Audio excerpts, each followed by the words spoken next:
ururka Danwadaag ayaa booqasho ku tagay dugsiga hoose dhexe iyo sare Al-Huda ee ku yaala degmada Daynile ee gobolka Banaadir. Ururka Danwadaag oo ah dhalinyaro si iskood isku xilqaamay ayaa u taagan wacyigelinta dhalinyarada Soomaaliyeed gaar ahaan dhanka waxbarashada. Sidoo kale ururka dhalinyarada Danwadaag waxay u taagan yihiin kor u qaadida wacyigelinta dhalinyarada Soomaaliyeed si dalkooda iyo dadkooda ay wax ugu qabtaan. Ururka dhalinyarada Danwadaag oo booqday iskuulka Al-Huda waxay iskuulkaas u qabteen barnaamij wacyigelin ee ku saabsan dhiirigelinta waxbarashada iyo sidoo kale si ay uga hortagi lahaayeen caqabadaha ka haysta dhanka waxbarashada iyo dhibaatooyinka ka soo wajihi kara deegaanka ay ku nool yihiin maadaama bulshadeena iyo deegaankeena ay ku soo badanayaan waxyaabaha maanka dooriya dhibaatooyin weyn ku haya dhalinyarada Soomaaliyeed gaar ahaan kuwa wax barta. Dhanka kale ardayda wax ka barata iskuulka Al-Huda ayaa u mahadceliyay dhalinyarada ururka Danwadaag sida had iyo jeer ugu taagan yihiin wacyigelinta dhalinyarada Soomaaliyeed. Waxaa halkaasi ka hadlay qaar ka tirsan ardayda Al-Huda oo si weyn ugu mahadceliyay ururka Danwadaag. Bismillahirrahmanirrahiim. Magacaygu waa Salaax Xuseen Cumar. Ana arday ka tirsan iskuulka dugsiga hoose sare dhexe sare Al-Huda Primary Secondary School. waxaan fasalka form 4 waxaan aad ugu mahadcelinayaa walaalaheena Danwadaag oo maanta soo gaarsiiyay barnaamijkan aad u qiimaha qaayaa badan kuwaasoo nagu wacyigelin waxyaabaha aad u badan in lagu boorinayo waxbarashada. waxaan leeyahay runtii aad iyo aad bay noo anfacaysaa midaasi waxaan sidoo kale aad u sii anfacaysaa ardayda Soomaaliyeed. runtii barnaamijkan aniga aad buu ii qanciyay aadna wala dhacay. waxaan leeyahay walaalahayga Danwadaag keep going hore u socda. anigoo ku hadlay magaca fasalka form 4 iyo magaca iskuulka Al-Huda waxaan leeyahay hore u socda. marka hore assalaamu calaykum waraxmatullaahi tacaala wabarakaatuh. waxaan idinku salaamayaa salaanta islaamka. marka xigto waxaan idinku anigoo ka socda galaaska form 1 waxaan idinku mahadcelinayaa baraarujinta aan baraarujiseen iyo waxaan idinku mahadcelinayaa horumarka aad qabataan. waxaan idin leeyahay horumarkan iyo horumar kaleba mahadsanidin. waxaan idinku dhiirigelinayaa horumarkan iyo horumarka weyn inaad gaartiin. Bismillahirrahmanirrahiim. magacaygu waa Ahmed Maxamed Cabdulle. waxaan dhigtaa fasalka form 4 iskuulka Al-Huda. waxaan maanta halkan ugu mahadcelinaynaa ururka Danwadaag oo dhab ahaantii soo gaarsiiyay wacyigelin aad u qiimo badan wax badan oo ay duuganaana noo soo bandhigay. waxaan leeyahay kun iyo kow jeer waa mahadsantihiin. waxaan ku dhiirigelinayaa oo ku gubaabinayaa inay dadaalkooda halkan ka sii wadaan dhammaan ardayda Soomaaliyeed gobol min degmo ilaa min tuulo inay gaarsiiyaan wacyigelintan waayo waa wax badan oo anfacaya. waxa maanta laga hadlayay waa wax aad u qiimo badan ardayna in badan oo kamid isticmaasho looguna talagalay in ay ka joogsadaan waayo waa horumarkeennii ay noo tilmaamayaan. waxay noo tilmaamayaan wadadii aan maaragtay ku higsan lahayn horumarkeennii wadadii aan qarankeena iyo dalkeenaba ku dhisan lahayn. waxaan leeyahay dhammaanteena waa mahadsantihiin. assalaamu calaykum waraxmatullahi. bismillah awalan assalaamu calaykum waraxmatullahi wabarakaatu. anigoo magacayga Ikraam Xujii Maxamed oo ka socday fasalka 8aad oo iskuulka Al-Huda. waan u mahadcelinayaa Danwadaag markii xigtay iyo markii ku xigtada. waxaan rajaynayaa kuwaan qaatay inaan noqono.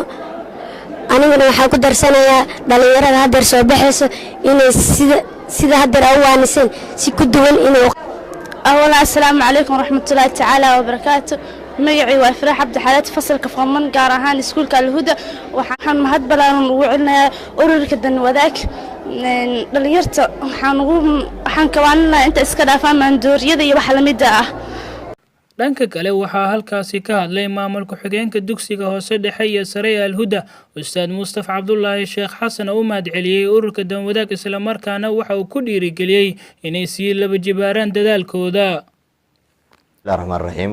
waxaan mahadcelinayaa dhammaan dhalinyarada iyo guddoonka iyo dhammaan inta qaybta ku leh dhalinyarada maanta ka socoto ururkan qiimaha badan ee nagu soo booqday xarunta weyn ee iskuulka Al-Huda Primary and Secondary School.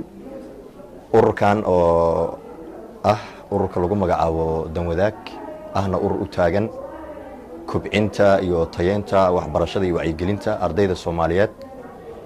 waa ku mahadsantihiin dhammaantiin sida qiimaha badan iyo sharafta leh ee aad noogala soo qayb gasheen ama noogu soo booqateen hoygeena iyo sida qiimaha badan oo aad u wacyigeliseen ardayda iyo ubadka Soomaaliyeed iyo dhammaan shaqooyinka kale aad ka qabataan wadanka.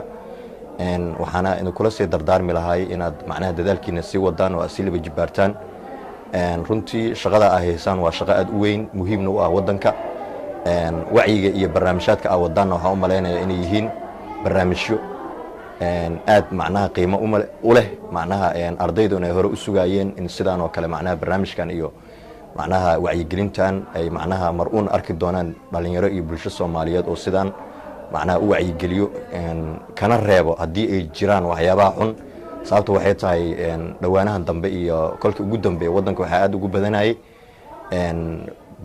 bahasha la yiraahdo ama muqaadaraadka iyo waxyaabaha maanka dooriyo gaar ahaan waxyaabaha la yiraahdo taabuuga oon u malaynayo in ubadka Soomaaliyeed in fara badan oo kamid ah macnaha ay qatar iyo halis ugu jiraan hadday ahaa leedahay heerarka kala duwan ee dadka iyo ardaydaba marka barnaamijkiina iyo sida qiimaha leh aad noo soo booqateen iyo sida aad macnaha noogala qayb qaadateen wacyigiina waan kaga mahad celiyaa ugu dambeyn waxaa halkaasi ka hadlay mid ka mid ah xubnaha sare ee ururka danwadaag ahna madaxa maaliyadda Cabdirashiid Maxamed Xuseen oo mahadcelin balaaran u jeediyay maamulka macallimiinta iyo ardayda iskuulka Al-Huda sida wanaagsan ay u soo dhaweeyeen iyo dhiirigelinta ay ku dhiirigelinayaan inay laba jibaaraan dadaalkooda anigoo ku hadlay magaca ururka danwadaag booqashada maanta ku imaan dugsiga hoose dhexe sare ee Al-Huda waxaan aad ugu mahadcelinaynaa maamulka iskuulka ardayda iyo dhammaan bahda reer Al-Huda meel kasta ay joogaan sida sharafta leh ay noo soo dhaweeyeen ay noo dhageysteen haddii aan nahay ururka danwadaag waxaan aad iyo aad mar walba ugu mahadcelinaynaa iskuulada qayb ka naqda wacyigelinteena waxaana aad iyo aad ugu mahadcelinaynaa mar kale maamulka iskuulka dhammaan bahda iskuulka macallimiinta iyo ardayda dugsiga hoose dhexe sare Al-Huda sida wanaagsan ay noo dhageysteen noo soo dhaweeyeen